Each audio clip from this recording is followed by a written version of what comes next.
Hi everyone, tonight I have a different kind of story for you, and it's one that I've been waiting to share with you. This story was written by my good friend Richie Brown, and if it wasn't for him and his wonderful niece Jess Brown, I wouldn't be even recording my voice. I wouldn't have even been interested in reading or writing scary stories. Richie was an immensely talented person, and he has so many stories that should be heard. He won an award at the last Twisted 50 event in London for his excellent story, Market Research. I'd love to share that one with you, but maybe it's a bit too dark for YouTube standards. I always think of Richie this time of year because if he was still around, then we would be having a beer together. So Richie, this one's for you, and I really hope I do it justice. This story is called Parked by Richie Brown. A sprawling out-of-town retail park. It is cold and the thick mist cloys the unstirred night, conjuring identical cones from the yellow light of the towering lamp standards. They seem as gigantic, loitering herons, gaunt and still, with crooked necks, and in the vast and now empty car park they fade away into the murk, the more distant ones hinting dimly of their presence with smudges of dull light, the farthest ones lost to the mist. Seth has worked late, with Mark both glad of the overtime, and now he is tired. Mark was picked up at the store entrance by his girlfriend, and Seth makes his lonely way to his car at the far end of these acres of parking. His Corsa is not much, but Seth is proud of it. His first car, and Seth likes to park distantly. It is safer here from carelessly opened doors. He shivers and thrusts his hands into his pockets of his thin jacket. The clammy air amplifies his footsteps, the only sound as much as it diminishes the lamplight. Seth walks past a car, parked neatly, lit almost directly by a nearby lamp. It is the only car here, his own being out of sight at the far end. He muses on what he might watch when he gets home, and then he hears something. Crying. A child, a baby, is crying, not in distress, but insistently. It is coming from the car. He pauses and looks at the car. A new Citroen Berlingo, a car as designed by a primary school. It is either dark blue or black. It's hard to tell in the artificial light. The crying continues, and Seth approaches the Citroen. The windows are darkly tinted, and he cannot see in. He swears, but cannot walk by, so gently raps the driver's window, only to ensure that all's well. There is no response, and the crying continues, so Seth raps again, much harder. The window stays closed, but the crying immediately ceases. Seth cups his hands to the glass, pressing his face to them, trying to see the inside, but he can see nothing. The windows are too dark.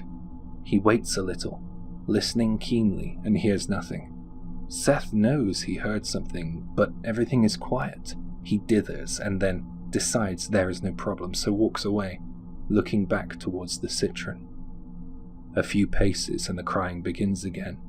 Seth stops and looks around. This must be a practical joke, a mobile phone app, perhaps the phone in the car and operated remotely. Yet there is nothing or no one around, just the Citroen and him. The thought that it might be a joke annoys him, and he returns to the car. The crying scratches his nerves, and again he raps harder upon the driver's window, and raps again, hard enough to hurt his knuckles. The crying continues. Seth peers in, and this time, through the darkened glass, sees a slight movement, something pale, in the rear seat. It must be a child. Seth grips the door handle. It is locked. He runs around the car, now panicking, trying all the handles and the rear door, but none gives.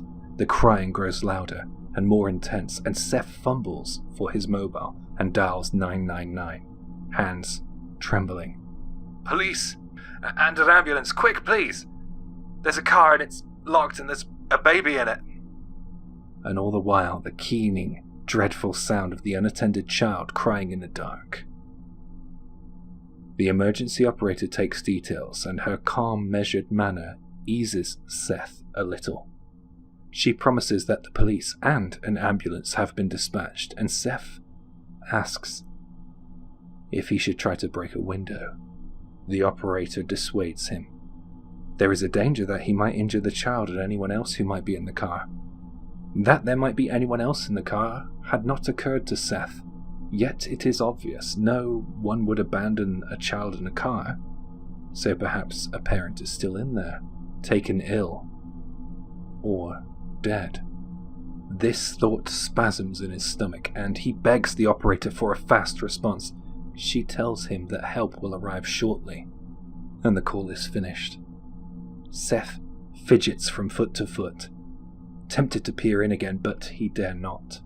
He loiters by the Citroen, but the now desperate wailing is unbearable. He cannot help, so he moves away, trying to get a distance where he cannot hear, but fails. The sound spreads through the conducting mist, and he must hear. A siren and blue lights, and a police car speeds into the car park. Seth waves his arms, and the car approaches and parks in front of the Citroen. Seth runs to the constables as they get out of the car. A man and a woman. Seth is almost incoherent. "Calm down, please, sir," says the policeman. "Did you report a child in distress?" Yes, says Seth. "It's crying in the car and it's locked. I tried the doors but they're locked, and it's locked and you've got to get it out." "We will. Is this the car?" Seth nods. The policeman cocks his head. Seth is about to speak, but the policeman raises his hand. "I can't hear anything." The crying has ceased, and the chilling mist buoys the silence. The policeman approaches the Citroen. "The doors are locked," says Seth, and the policeman tries the door handle and opens the driver's door. "Seems not, sir," he says. "What? It was locked," says Seth. And he approaches, but the policeman gestures him back. He leans into the Citroen, emerges, and opens all the doors. "There's no one in here," he says. "But there must. I heard crying, a baby crying, and the doors were locked," shouts Seth. "I've asked you to calm down, sir. No one in here. Look for yourself." Seth looks. The Citroen is empty, save for a road atlas upon the back seat and an empty Costa cup in the drinks holder. There's not even a child's seat.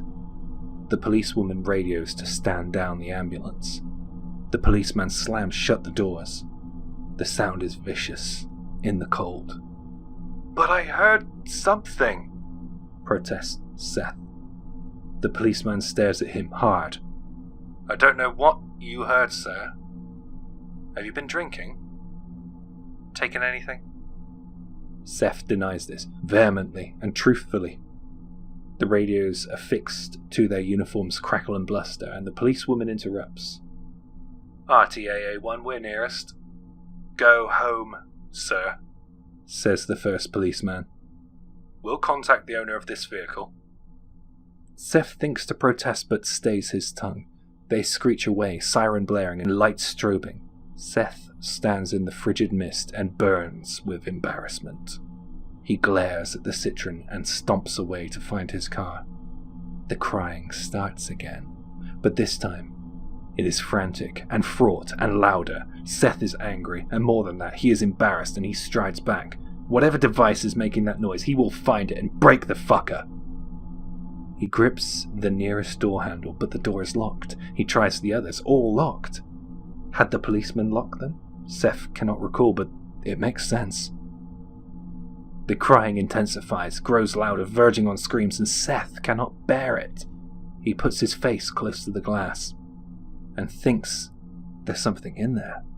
As before, something pale, and a face smashes against the glass an inch from his own, and a hand beats the glass. Seth jerks backwards, shouting in fear and shock, and stumbles, falling heavily.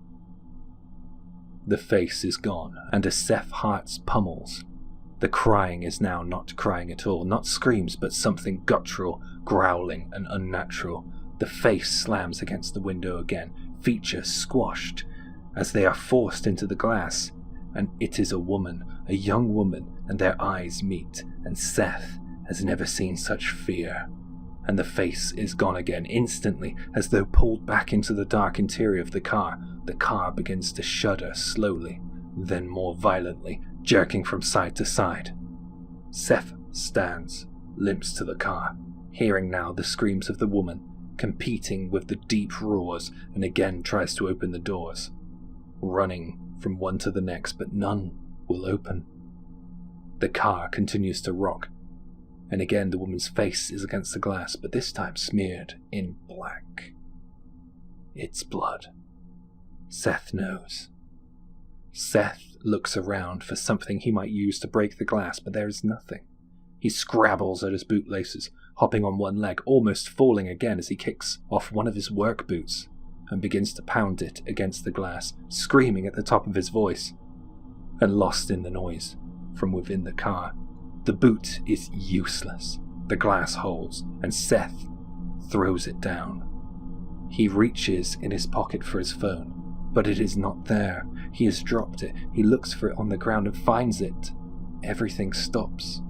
The car is silent. There is no sound, save for Seth's ragged breathing. He stands, afraid to move, unsure why, but it seems safer to be still. The front passenger door pops ajar. Seth freezes and watches, but nothing happens, and he slowly approaches the car, grips the top of the door, and opens it wide. At first, he does not know what he sees, but the stench strikes him instantly. The thick, corrupt copper stink of blood and entrails, and the inside of the car runs with blood.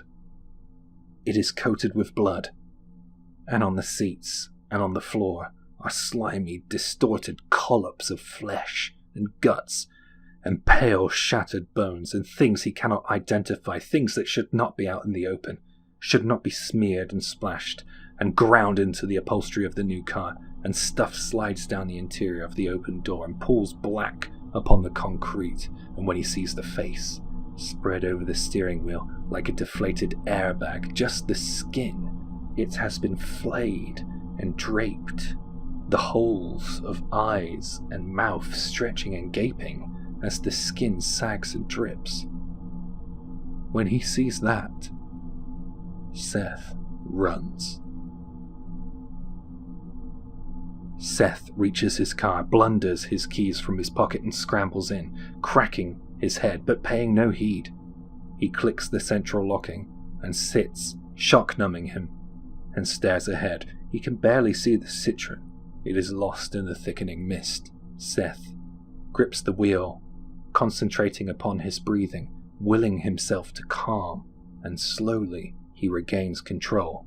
He leans into his seat and closes his eyes. Behind him, a baby begins to cry.